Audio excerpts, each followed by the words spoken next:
Good morning class, कैसे हैं आप लोग। जैसा कि आप लोगों को पता था कि अपन लोग चैप्टर नंबर 1 पढ़ रहे हैं पार्ट बी का, और मैंने इससे पहले वाली क्लास के अंदर आपको एक फ्लो चार्ट पढ़ाया था। फ्लो चार्ट का थोड़ा सा सेक्शन बाकी है, ह्यूमन वाला सेक्शन है ना। तो इस ह्यूमन वाले सेक्शन को हम लोग कंटिन्यू करेंगे। और ये वाला जो आपका सेक्शन था, ठीक है, ये वाला सेक्शन था, इसी सेक्शन का पार्ट ये वाला जो सेक्शन वाला, ये वाला जो सेक्शन है, पेज नंबर है आपका 8 के अंदर, ये अब हम लोग बैठ के डिस्कस कर रहे हैं। इससे पहले मैंने आपका फ्लो चार्ट पढ़ाया था पार्ट नंबर 6। ये आपका दूसरा एक और काम है इसी के साथ में कि आप लोग चैप्टर पढ़ते रहें, क्योंकि चैप्टर का पूरा डिस्क्रिप्शन समझाना तो सारा का सारा मैं यहीं पे कर रहा हूँ। और जैसे ही आपका ये वाला फ्लो चार्ट और एक नेक्स्ट क्लास में ये वाला जो फ्लो चार्ट कंप्लीट होगा, आपका चैप्टर कंप्लीट हो जाएगा। तो अब हम लोग बात करेंगे ह्यूमन फैक्टर की। जब हम लोग ज्योग्राफी पढ़ते हैं, ज्योग्राफी में एक सबसे इम्पॉर्टेंट है ह्यूमन ज्योग्राफी। उसी ह्यूमन ज्योग्राफी से रिलेटेड आपके 4 सेक्शन बनते हैं हमारे पास, ठीक है। इन चारों सेक्शन को आज हम लोग बैठ के डिस्कस करेंगे। उनमें से याद रखना आप लोगों को, पहला जो है सेक्शन वो है आपका सोशल एंड कल्चर, ठीक है। सोशल सेक्शन है, कल्चर सेक्शन है। याद रखना आदमी एक सामाजिक प्राणी है, human being is a social animal. तो सोशल एनिमल कंसिडर किया गया है क्योंकि हम लोगों को सोसाइटी की बड़ी रिक्वायरमेंट होती है। इंसान कभी भी आइसोलेट होके या अकेला बिल्कुल एकांत में बहुत मुश्किल से रह सकता है। अगर वो सोसाइटी में नहीं रहेगा तो वो सर्वाइव नहीं कर पाएगा। तो अगर आपको सर्वाइव करना है, अगर आपको रहना है, तो हम लोग हमारे ही लोगों के बीच में, हमारे कल्चर के साथ में इकट्ठा होकर साथ में रहते हैं। ये हमारी ह्यूमन टेंडेंसी है, ठीक है। याद रखना इंसान को एक समय के बाद में लगता है कि मुझे मेरी फैमिली में जाना है, अपने घर में रहना है। इंसान को बहुत पैसे मिल रहे होंगे, बहुत कुछ मिल रहा होगा, अच्छा काम मिल रहा होगा, लेकिन सब कुछ छोड़ के वो कहाँ जाता है? अपनी फैमिली के पास जाता है। इंसान को होम सिकनेस बहुत जल्दी आती है, ठीक है। और याद रखना कि हमारी ह्यूमन टेंडेंसी भी है कि हम लोगों को हमारी जो पुरानी चीज़ें वो बड़ी अच्छी लगती है। नई चीज़ों के साथ हम लोग इतना अटैचमेंट नहीं होता, पुरानी चीज़ों के साथ हमारा अटैचमेंट ज़्यादा होता। तो ये हम लोग ज्योग्राफी में साथ पढ़ते हैं सोशल एंड कल्चरल के बारे में। इसमें पहली रहेगी सोसाइटी के बारे में, ठीक है। तो सोसाइटी क्या है और हमारा कल्चर क्या है, एक बहुत इंपॉर्टेंट फैक्टर है ह्यूमन बीइंग का, दोनों के दोनों। उसी के अलावा याद करना, इसी के अलावा एक और इसकी जो फैक्टर है वो है आपका हिस्टोरिकल फैक्टर, ठीक है। हर एक ह्यूमन होगा, हर एक सोसाइटी होगी, उसके पीछे उसकी कोई ना कोई हिस्ट्री होगी। आप लोगों में से बहुत से बच्चे जिनके पास हिस्ट्री सब्जेक्ट भी होगा, तो हम लोग हमारी हिस्ट्री में क्या पढ़ते हैं? हिस्ट्री में हम लोग पढ़ते हैं 3 चीज़ें। ये हम लोग ज्योग्राफी में पढ़ते हैं व्हाट, व्हेन, वेयर। व्हाट भी आ जाएगा, वेयर भी आ जाएगा और व्हेन भी आ जाएगा। ये आपका हिस्ट्री में, ये तो है आपका हाउ जो वाला है, इसी के अंदर एक इंक्लूड फैक्टर और भी है। ये 4 फैक्टर मिलके तो बनते हैं ज्योग्राफी के, और ये 3 फैक्टर बनते हैं आपके हिस्ट्री के। क्या, कैसे और कब, ठीक है। व्हाट, वेयर और व्हेन। व्हाट का मतलब क्या, वेयर का मतलब कहाँ, व्हेन का मतलब कब, हाउ का मतलब कैसे।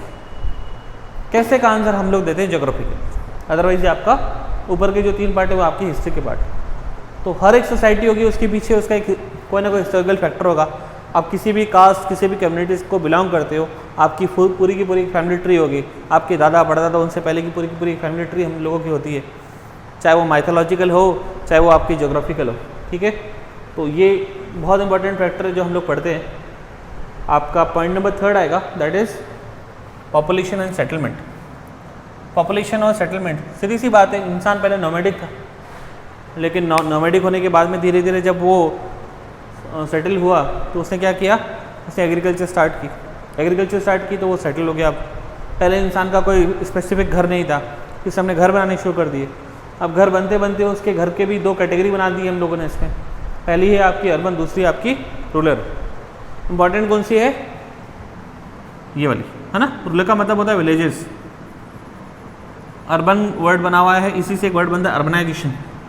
याद रखना, बहुत इंपॉर्टेंट है। लगभग आपको जब तक ज्योग्राफी पढ़ रहे हो आपको ये 2 वर्ड बड़े तंग करेंगे आपको, हालांकि पता तो होगा। रूरल का मतलब होता है ग्रामीण, ठीक है, और अर्बन का मतलब होता है शहरीकरण। देखो याद करना, सिटी में जो हमारे घर हैं वो हमारे परमानेंट घर नहीं है, ठीक है। आप रह रहे हो सकता है कि घर परचेज हो या किसी का घर कोई रेंट पे हो। ये घर हम लोग कब तक रहेंगे हमें खुद को भी पता नहीं, एक किराएदार के जैसे हम लोग यहाँ पे भी, ठीक है। अगर मेरे फादर ने घर बनाया, मैं उस फैमिली में रह रहा हूँ, मेरा भी वही घर है, अगर हो सका मेरा लड़का उस घर को भेज दे, तो वो परमानेंट चीज़ें नहीं है, ये शिफ्टिंग होती रहती है। कुछ लोग थे जो जोधपुर ओल्ड सिटी, वो बिल्कुल आपकी अंदर ही थी, अब धीरे धीरे लोगों ने घर कहाँ बना लिए, बाहर बना लिए, फैमिली बड़ी हुई, उनको लगा अब घर ज़्यादा चाहिएगा तो उन्होंने अलग अलग और फैमिली बनी। उसी की तरह मैं एक और यहाँ टॉपिक लिख देता हूँ, याद करना टाइप्स ऑफ फैमिली भी होती है। एक होती है आपकी जॉइंट फैमिली और एक होती है आपकी न्यूक्लियर फैमिली। संयुक्त परिवार और न्यूक्लियर का मतलब होता है एकल परिवार, ठीक है। दो तरीके के फैमिलीज भी होती है, ये भी डिस्कस करेंगे हम लोग। तो याद रखना आप लोग, सिटी के अंदर हमारे घर है वो परमानेंट नहीं है ना, आप अभी रह रहे हो सकता है इस घर को सेल आउट कर लो आप लोग, लेकिन हमारे अर्बन जो विलेजेस, गांव में जो हम लोग रहते हैं वो एक हमारी पुश्तैनी ज़मीन है। बहुत कम फैक्टर देखे गए, अदरवाइज़ क्या होता है वो फैमिली वहीं पे सेटल होती है। आज भी जाओगे पुराना सा घर होगा जिसमें पूरी फैमिली इकट्ठी होकर एक साथ रहती है, जब तक ज़रूरत हुई नहीं तब तक उन लोगों ने अपने घरों को अलग अलग किया नहीं। गाँव में आज भी लोग जॉइंट फैमिली में रहते हैं, सिटी के अंदर हम लोग आज भी न्यूक्लियर फैमिली में रहते हैं। यहाँ बहुत रेयरेस्ट चांस है, आजकल बहुत कम देखने के लिए मिला है कि फैमिली आपकी जॉइंट फैमिली।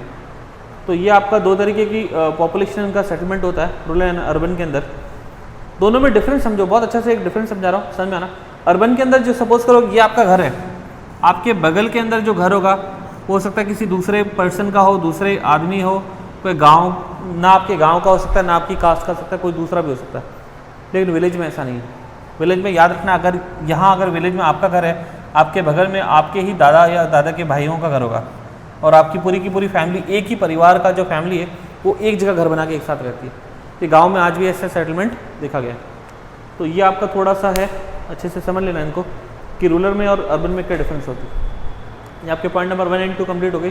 पॉइंट नंबर 3 पे आ जाओ, इकोनॉमिक्स। इकोनॉमी का मतलब होता है अर्थव्यवस्था,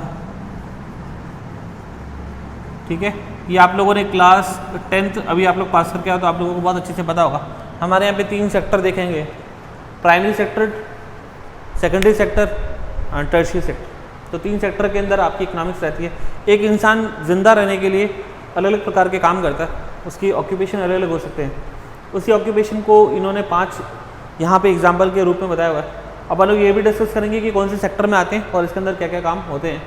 हमारे यहाँ देखा गया कि नियर बाय जो 56 से लेकर 60% जो पॉपुलेशन है वो एग्रीकल्चर पे डिपेंड है, ठीक है, खेती बाड़ी करती है। ये आपका प्राइमरी सेक्टर का पार्ट है, ठीक है। टूरिज्म, टूरिज्म वो सेक्टर है जो भारत में अंदर सबसे ज़्यादा रोजगार देता है। याद रखना, जब एक फॉरेनर फ्लाइट पकड़ के यहाँ आएगा और यहाँ से जो वापस जाएगा वो पता नहीं कितने हज़ारों लोगों को रोजगार देके जाता है।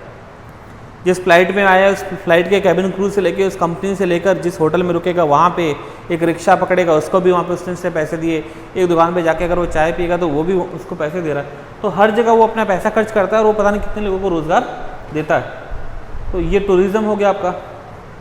ये आएगा आपका किसके अंदर, ये आएगा आपका टर्शियरी सेक्टर के अंदर, गुड्स एंड सर्विसेज। इंफ्रास्ट्रक्चर, घर बनाने का काम, बिल्डिंग्स बनाना है, ब्रिज बनाना है, ये सारी की सारी जो है ये सेक्टर भी आपके मैन्युफैक्चरिंग का पार्ट है। इसके अंदर क्या होता है, काफ़ी लोग होते हैं जो क्या करते हैं, रियल एस्टेट का काम करते हैं, घर बना के बेचते हैं, बिल्डिंग्स बनाते हैं, हॉस्पिटल्स बनाते हैं, ब्रिज बनाते हैं। ये जो सारा काम है आपका किसके अंदर आएगा, आपका मैन्युफैक्चरिंग में आएगा, सेकेंडरी में। थर्ड है आपकी इंडस्ट्री। इंडस्ट्री किसी भी प्रकार की हो सकती है, लार्ज स्केल, स्मॉल स्केल। एक और होती है जिसको हम लोग बोलते हैं कॉटेज इंडस्ट्री। क्या बोलते हैं, कॉटेज इंडस्ट्री।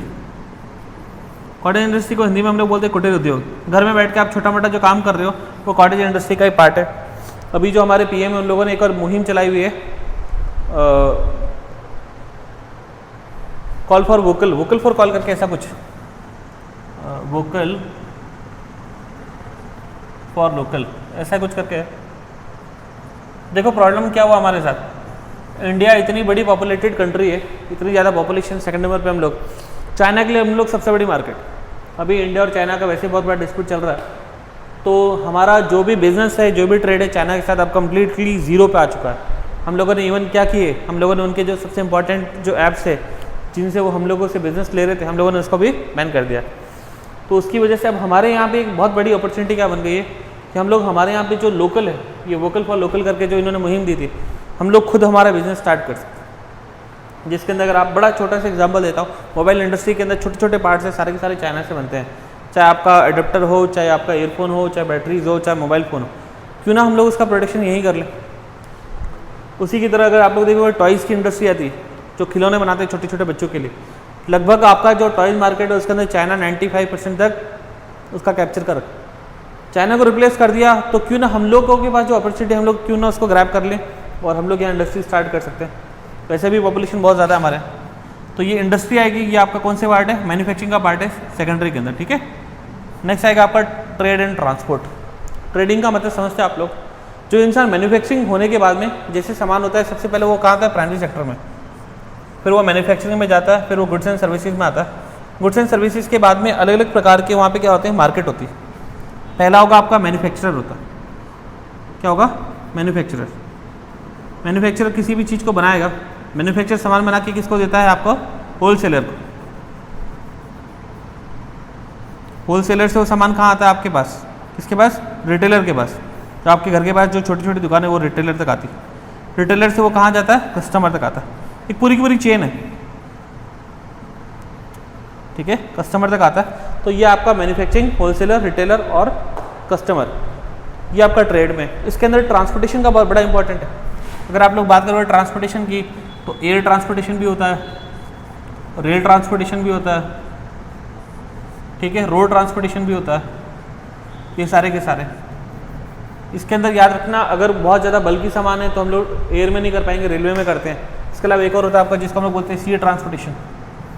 ये अलग अलग प्रकार का ट्रांसपोर्टेशन है जिसका हम लोग इस्तेमाल करते हैं, रेल, एयर, वाटर और रोड इन सी। यहाँ अगर एक्सपेंसिव है तो एयर का इस्तेमाल करोगे।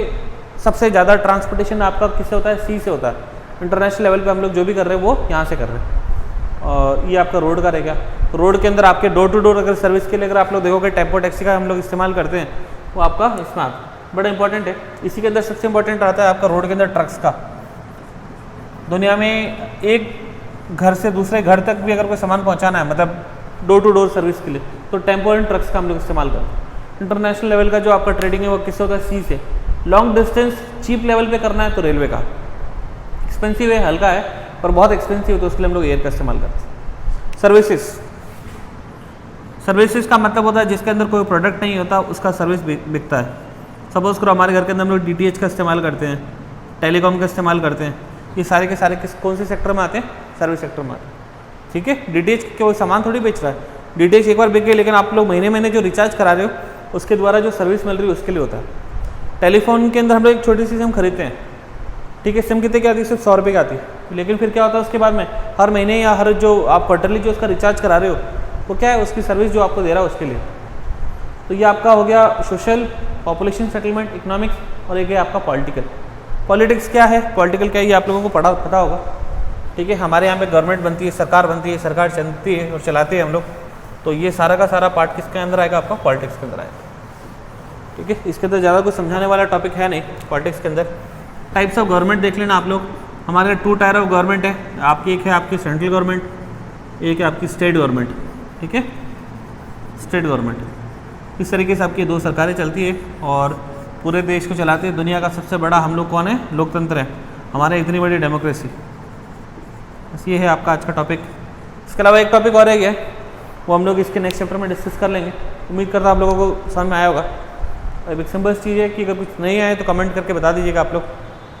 बाकी ये है आपका, ज़्यादा हार्ड कुछ भी नहीं है, बस आप लोग साथ साथ पढ़ते रहें, साथ साथ क्वेश्चन आंसर करते रहें, ठीक है।